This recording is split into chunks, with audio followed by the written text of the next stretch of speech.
Welcome to Clubs Made Meaningful from Susner.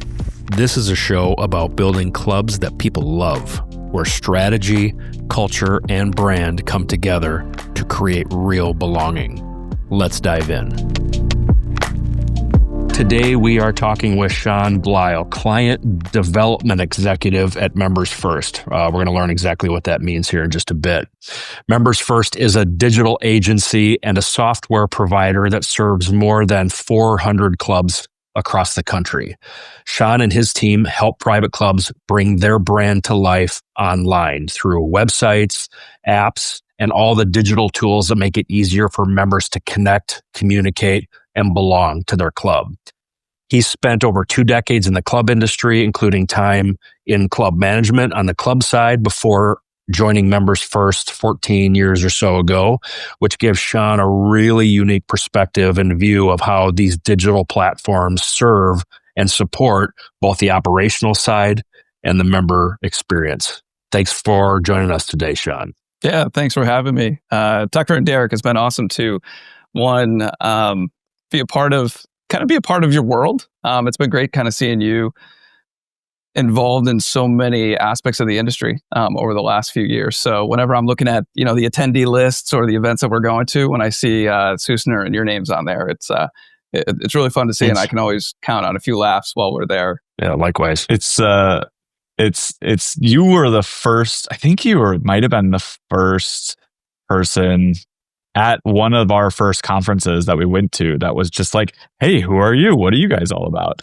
I think when I think of the private club industry, I think of you, which is funny because you embody that like warmth and welcoming nature and like just absolute socialization that the private club industry and like the back end, the background, the things that members don't necessarily see. You do a fantastic job. What I want to get into is how you got like that a little bit. Talk us through how you went from working at clubs to now working with clubs and what that transition meant for you and that kind of whole journey. Sure. I mean, Tucker, tell me more. If you've ever want to tell me more about how much you enjoy what I do. It's never hard hearing that, that's for sure. But I do, before we get into that part of it, I do want to say congratulations. I was kind of looking through a number of things before here. You guys are you broke your 100th episode milestone, right? That's right. You're 105. A quick thank you for having me, of course, on the podcast, but also thank you for what you've been doing for the industry. Because I think a lot of the conversations over what happens in the digital world for private clubs has evolved a ton over the last 14, 15 years that I've been in this on the tech side of it. Going back to, I remember in 2011, 12, 13, like people were like, can we be on social media? The answer is yes. Right. But think about how far we've come and, having, branding companies like yourself kind of enter the industry has been a really big breath of fresh air. So, congratulations on the episodes and also kind of bringing awareness to your side of the world and our world. But going back to your original question, I don't know, how did I get like this? Oh man, my parents were in town this past weekend. I'm sure that they'd have a few things to say about that. I don't know if they would be as positive as your comments were, but I don't know. I think I first started off in the club industry, randomly got connected to a public golf course called the Ranch Golf Club in Southwick, Massachusetts, kind of out in Western Mass. And I think the way that I got connected into that world was, I don't know, there was a presentation given in my, college sports marketing class, and somebody had worked part-time at a golf club, and I didn't grow up in golf. I didn't grow up in clubs. The closest country club to where I grew up was about 45 minutes to an hour. And I lived in rural upstate New York. So it wasn't like, what you're used to in like the Boston or New York area. And, I randomly picked up that business card and asked, I just emailed the person that was on the business card. And it turned out to be the president of a golf development company. His name was Michael Doyle. He completely changed, my direction or my career. And he kind of opened the door to not only private clubs, but the hospitality that goes into managing private clubs. And so from there, they didn't have an internship program. So I said, hey, well, I'm in college. Would you like to create one? Please, give me some credits and maybe a little bit of money along the way. That would be great. And they kind of created one for me. And so I thought that was something that was super generous in their world, but that kind of led me into spending about 10 years working for that golf development and real estate company, where I got the opportunity to be on the club management side, whether it was kind of managing different parts of the operation. I never got to that general manager title, which is okay in my book. Come to realize it, I don't think I ever really needed or wanted that title. I really enjoyed working in a lot of different aspects of the club industry, and working in a lot of different departments helps you meet a lot of different people, and you have to ask a lot of different questions.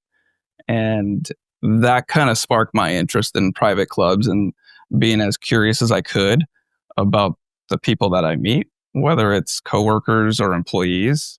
So I think, how did I get that way? I think it's because I came up in this private club industry through the operational world. That's interesting, because when and Derek and I come from a world, and neither of us worked at clubs. And I think it's always really interesting to we've worked with clubs. Derek's a member at a club. I mean, we just have an understanding of how clubs work from a outsider's perspective, but you bring that, inside and outside. So then you shifted to MembersFirst, where you currently work and do all this fantastic work across a bunch of clubs in different territories and all of this other stuff.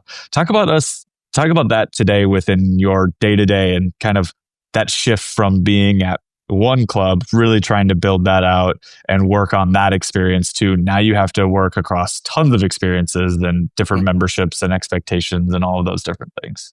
You have a different appreciation for your customers when you've actually walked in their shoes. Right. And I feel that specifically in my role at MembersFirst, it's never, usually most of the projects that they reach out for, they're not really just about that project. They're usually trying to solve some sort of, it could be an operational issue. It could be to become more efficient. Maybe they're trying to generate more leads, but they don't really want to tell you that. So you kind of have to ask a couple questions to get a good understanding as to, why are you actually doing this project?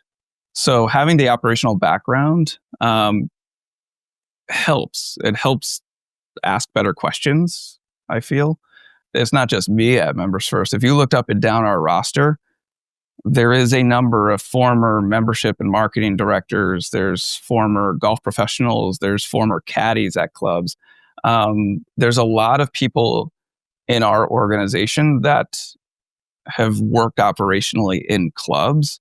And I think that that's something that we bring to the table that's a little bit different. And it's more fun getting to understand what every single department's going through. That's kind of where I find the secret sauce is. Just kind of understanding what your customers are doing, where they've been, and how you can help them get to the next level. Let's dig in specifically to what it is that you guys, at least from our perspective, what you and the conversations that you're having with those club leaders specifically about their digital experience. You and I have had conversations around the fact that the member experience, and I would extend that to the potential staff members' experience, starts online.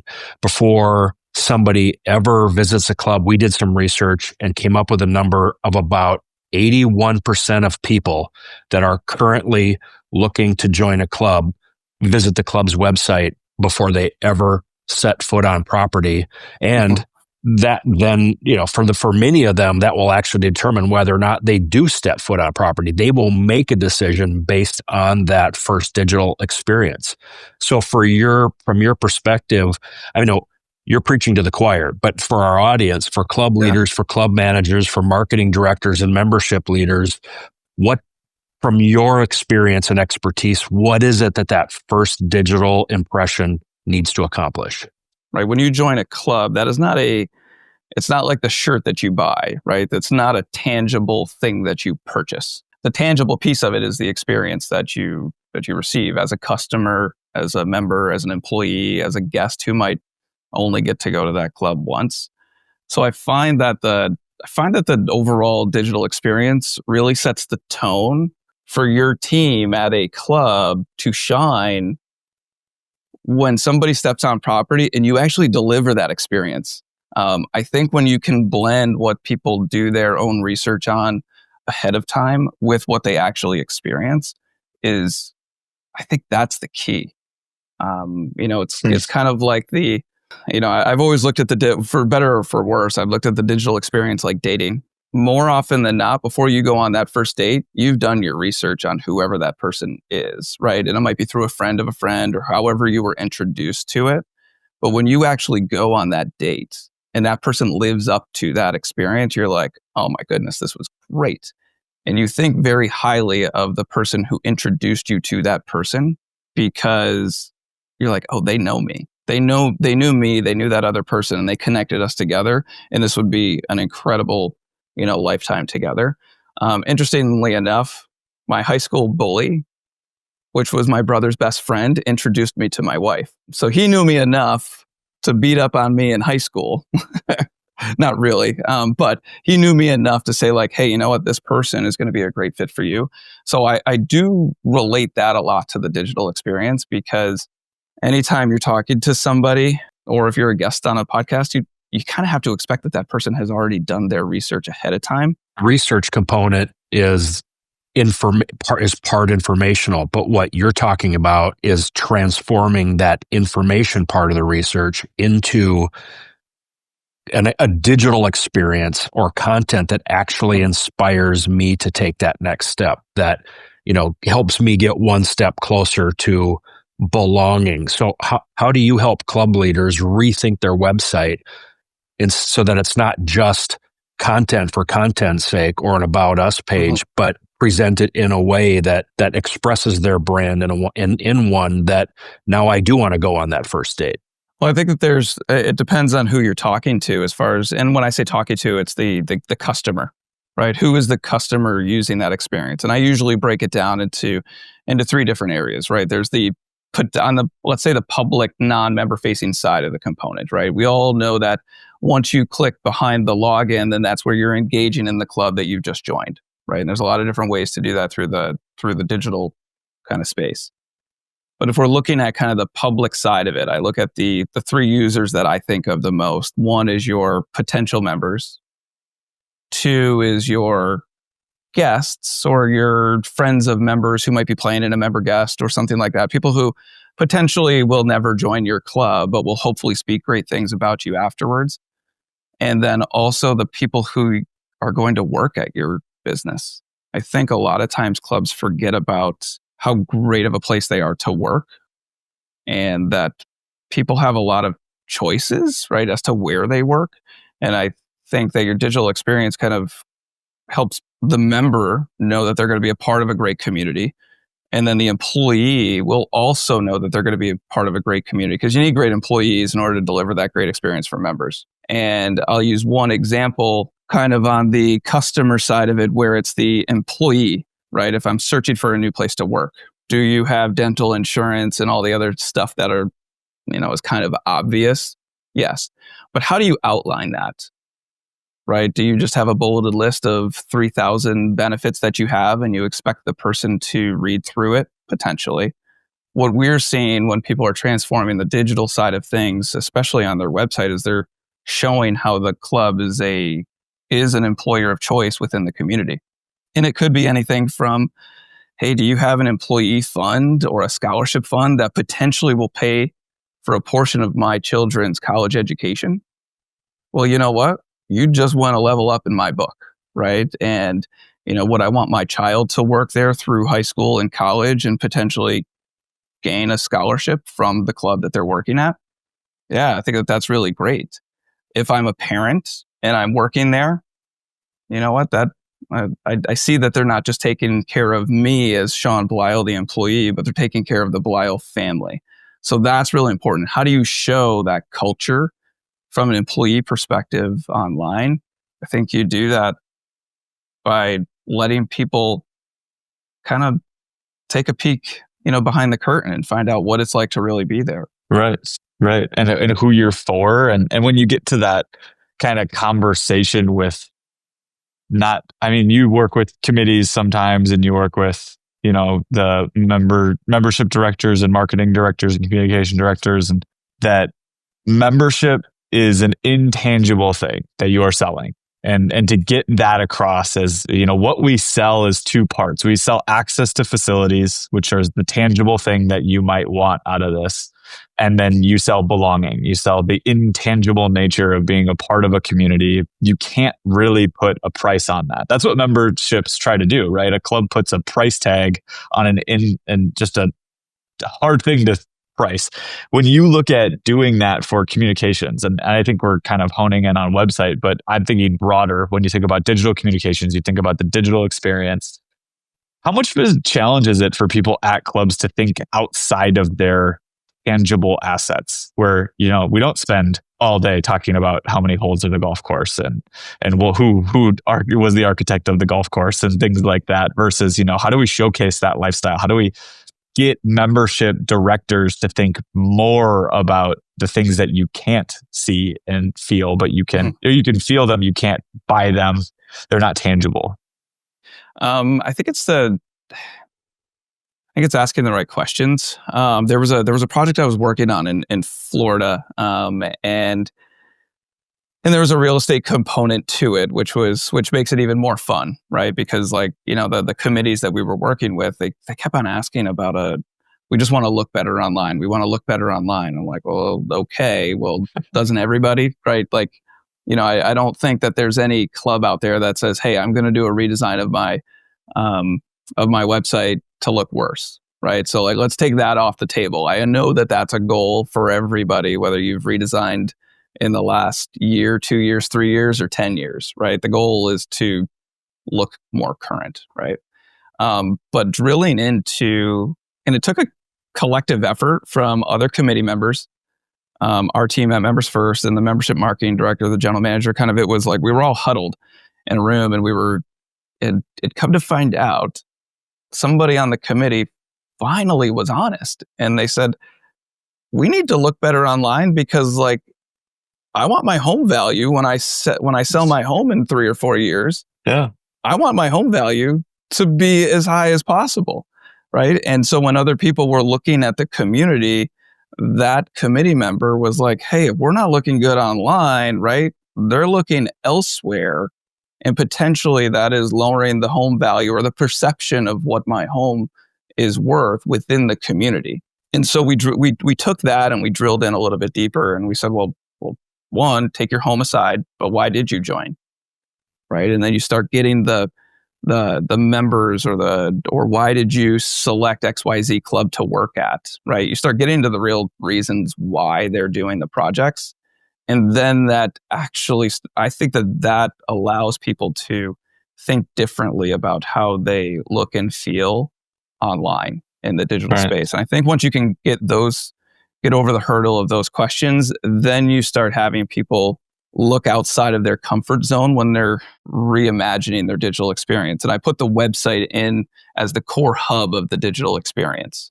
When you look at that piece and you say, how often do people get hung up on website versus the broader digital experience? Is that a big challenge for you as you work with clubs? Yeah, I think so. Because let's face it, any type of project, one thing you're going to get out of it is going to be a website, right? That's going to be a core piece of it, right? It's, but if I look at the club, right? If you're going to build a club, right, you have to have a clubhouse, right? But it's kind of what you put in that house is what actually brings the community to life.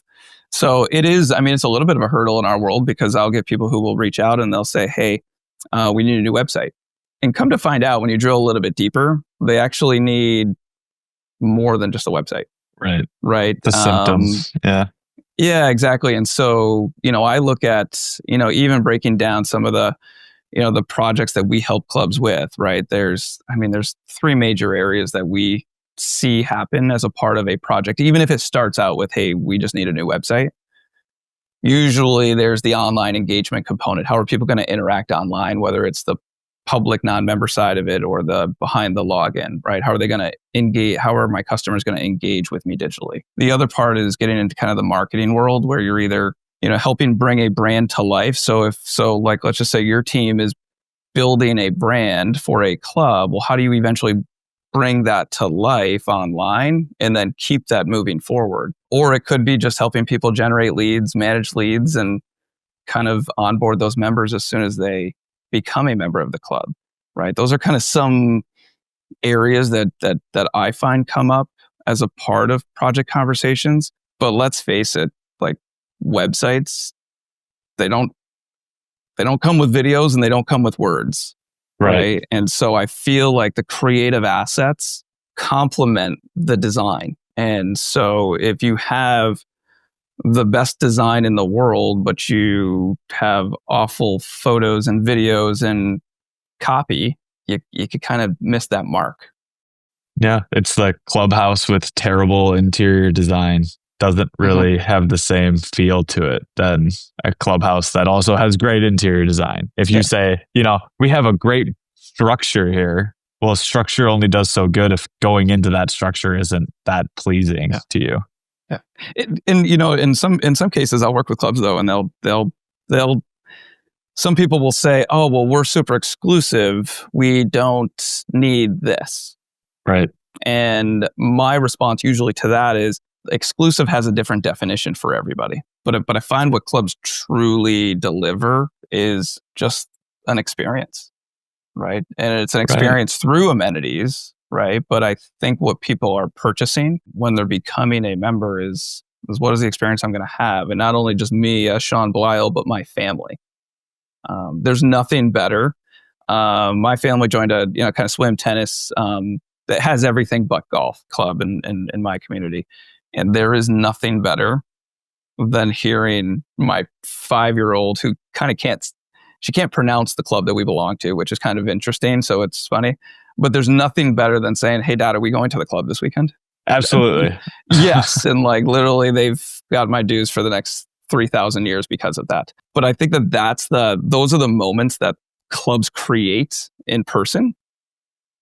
And it's our job at MembersFirst, and even, with your company as well, I think it's our job to help them understand that they can also deliver that type of experience online. It's interesting when you would to say, our experience, like if you think of our digital experience across the board, exclusivity doesn't mean that we can not be digital. Like that's a weird correlation. I've heard that before where people are like, well, we're exclusive, so we don't need an app and we don't need this and we don't need that. And I would say, so you're so exclusive that you are going to invite your friend to the club and there's no way for them to understand where they're going or what they're doing before they go there, or there's just nothing that supports that. And so I think that I would love for someone to break down that, like where people have gotten to, we're exclusive online equals, or digital equals not exclusive.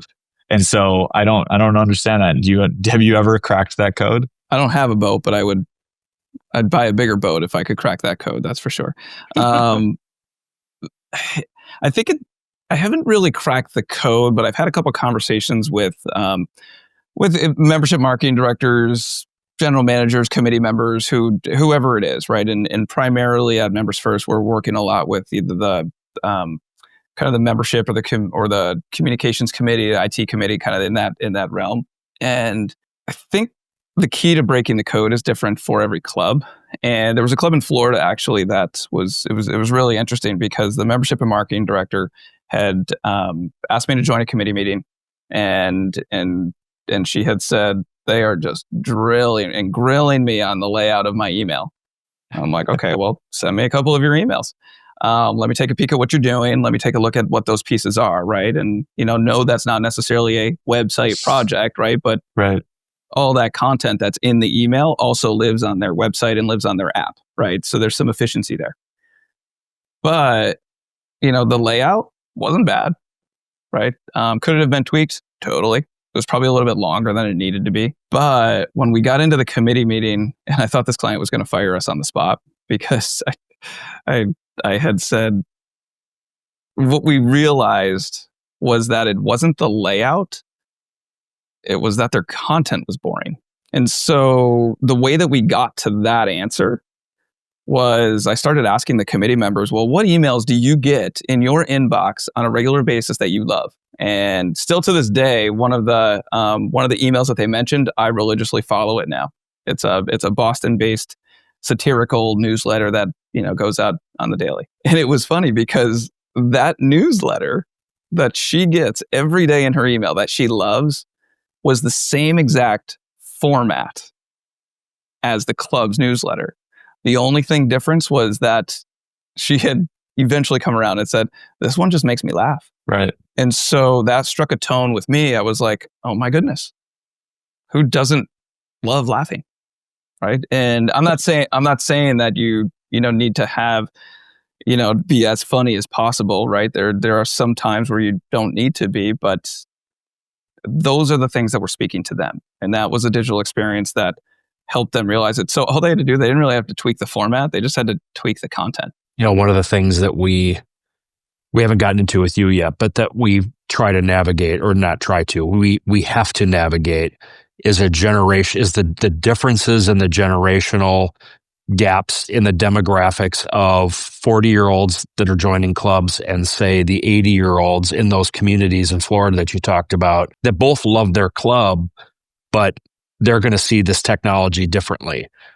We work with clubs who are still printing a printed newsletter, and there are other clubs that have gone completely away from that, and those are all digital experiences. And so this is all one community. Well, and then I would even say, and you would know this better, but from our perspective, the private club industry, when it comes to technology, isn't at the same level as some other industries. It seems to be where this technology for some clubs is a necessary evil, and others are embracing the actual impact that it can provide to increase member engagement. So how do you find that balance between helping clubs understand there's the convenience of texting and an app and the access that they get and their iPads and their phones, but how providing all of that to a member and having them, especially the older member who maybe isn't as up on technology, understand that that's part of how they become a deeper part of their community. Mm-hmm. And so I think that there's two parts of your question, if I'm understanding it correctly. One is the kind of the generational uses of tech, right, and the comfort level there, and then it's how do you use that to deliver an experience. I was attending a virtual kind of conference over the last couple of days, and one of the things that came up was it was about generational kind of divides or generational differences, and they had mentioned that a younger demographic is willing to trade data for access, right? Whereas maybe a more traditional demographic is still very hesitant about that. And I understand the benefits, the pros and the cons of both of those. I don't think it's necessarily just our industry that's afraid of tech, because I think that happens across all industries. The industry that you think is the most advanced is still probably using some archaic stuff. I think that's something as a whole we all have to kind of acknowledge, is that every industry is not lightning bolts, right? And moving as fast as they can on those pieces, because I think it's the industries that are most successful. And just speaking of our industry, the clubs that are most successful are putting a really good strategy as to how they're going to adapt that stuff over time. I think if you try to do too many things at once, there's just not enough capacity to do that with what club operators are asked to do.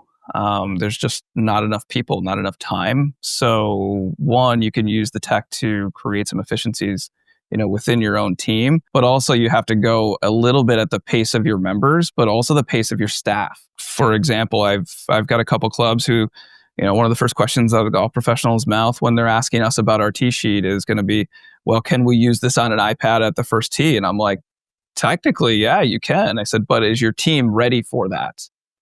And if the answer is yes, then perfect. We've got great solutions for you.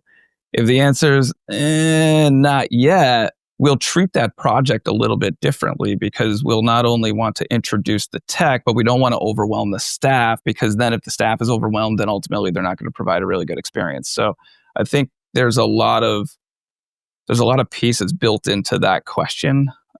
because part of it is the industry or all industries adapting to change, but then having the team that is open to doing that in a strategic rollout. Those are the clubs that I think are really successful. Your team. It's your team and the club's team, and then all the other partners that you collaborate with.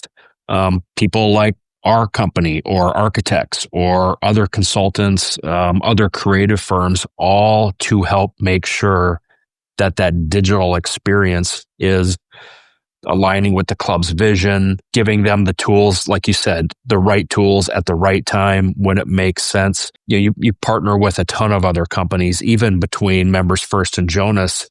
At a high level, what makes some of those partnerships successful in serving these various memberships? I think collectively, and it's been really great. MembersFirst, we're actually, I don't know if you both know this, but we're MembersFirst, we're celebrating our 25th year this year. Ooh. Which is really fun from like a tech company standpoint, right?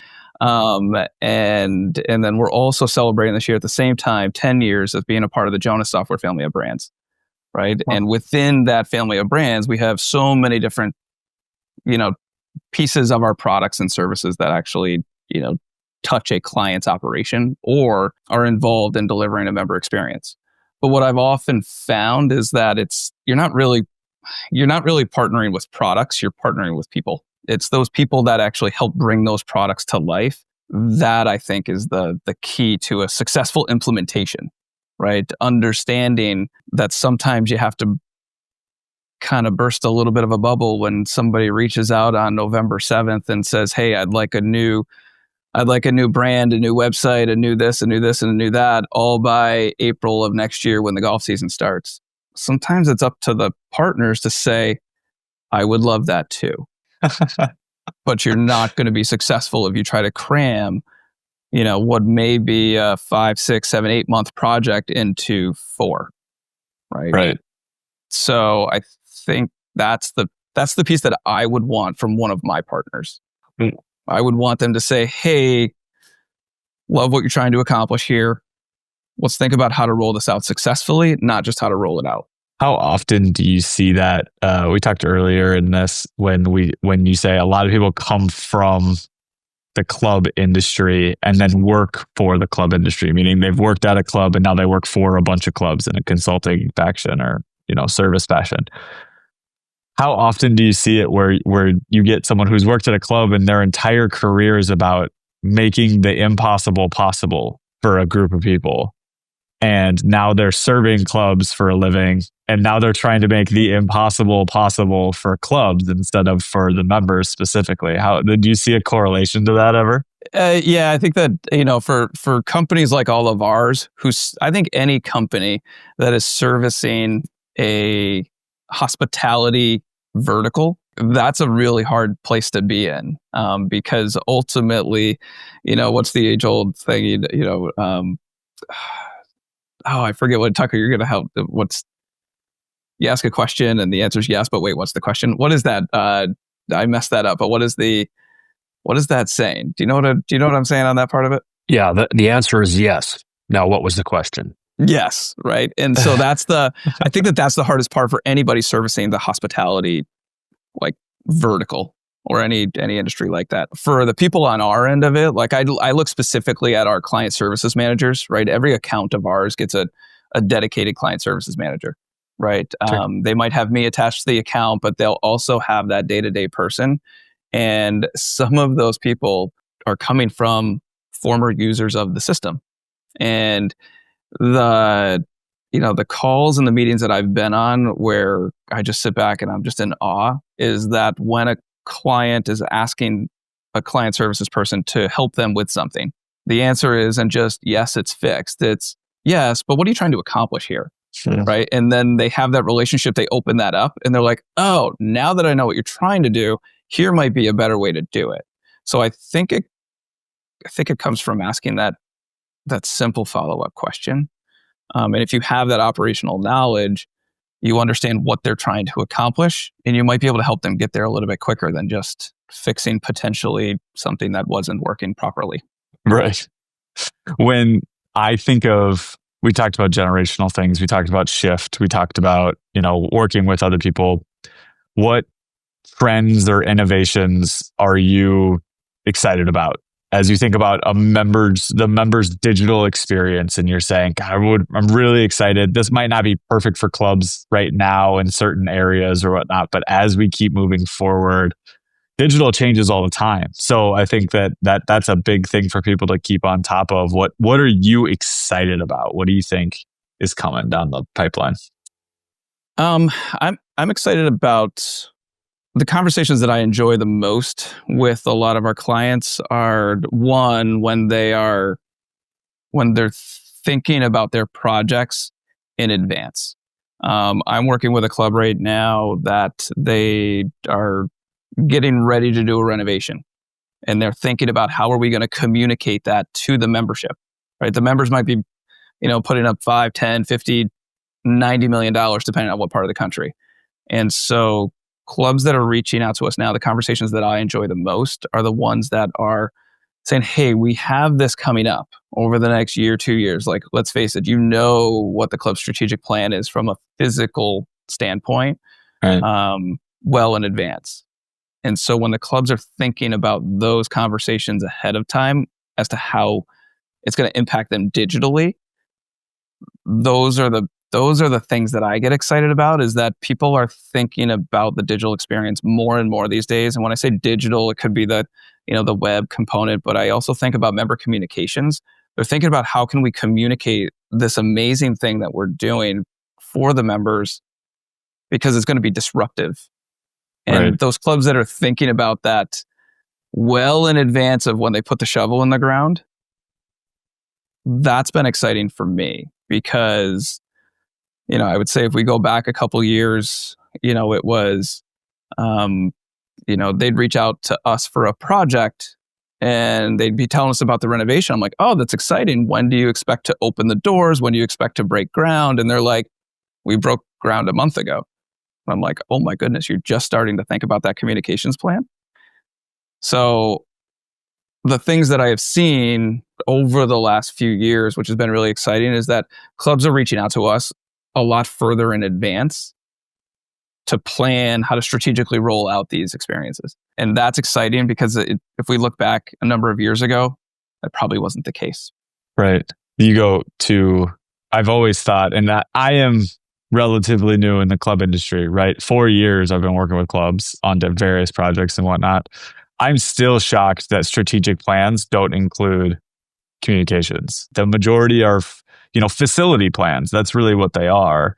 And it's interesting to look at that and say, facilities are incredibly important. They are critical. That is the landscape in which this club operates. I totally get that. But that balance, so we talked about this earlier, the tangible versus the intangible, and the communications and the helping someone understand where they belong in this ecosystem. That intangible nature needs to be a part of the way that clubs think as they keep moving forward, to say, how do we invite people in, but then how do we keep them informed, and how do we keep them excited about being engaged and being a part of this membership? I think that's a huge opportunity. And I've actually, so the three of us were hanging out at the National Club Association conference earlier this year, right, in New York. During one of the presentations where they had 2 club presidents and 2 club general managers at some very prominent clubs within the industry. And I don't know why I started doing this, but I was taking a bunch of notes during the education, because something led me to believe that this was going to be something that I needed to pay attention to. And I wrote down, it was an hour-long presentation, and the word communications was mentioned over 50 times. And it wasn't a topic on marketing and communications, right? It was how to communicate back to the members, how to communicate with each other, how to, learn from those pieces. And one of the club presidents at a very prominent club had said one of the best investments that they had made at their club in the last 10 years was in their communications department. And that line stuck with me, because the marketing and communications department or membership department, those communications, that is one department that touches every single department at the club. And it is also one department that doesn't always generate revenue. They generate engagement, and engagement generates revenue. And I think that that's the core of creating a really successful digital experience, is making sure that you have the team that's delivering that marketing and communications experience to their membership. If you don't have that team in place, it doesn't matter how great of a website you have. It doesn't matter how great of an app you have. If you don't have the team that is actually putting the strategy in place, like it'll fall flat. One of my favorite takeaways from this conversation is the metaphor of your website is essentially your digital clubhouse. I love that. For Sean, for people that want to know more about you, more about Members First, may have a project, want to inquire about what that process looks like, or see some of the other examples that you guys have worked with, where would you direct them to? I'd say the best way to kind of connect with me is through LinkedIn. Not only our team is pretty active in the LinkedIn universe, but I would also say, follow Members First, and also follow Jonas Software on the social media channels. I mean, of course, you can always go to our website, right? I mean, that is the core hub of where you will find out a little bit more about us. But you can drill beyond the website within our content that we're delivering on LinkedIn. Perfect. And before we hit the record button, we were talking a little bit about the CMAA summit coming up next year. Why don't you tell people what that is?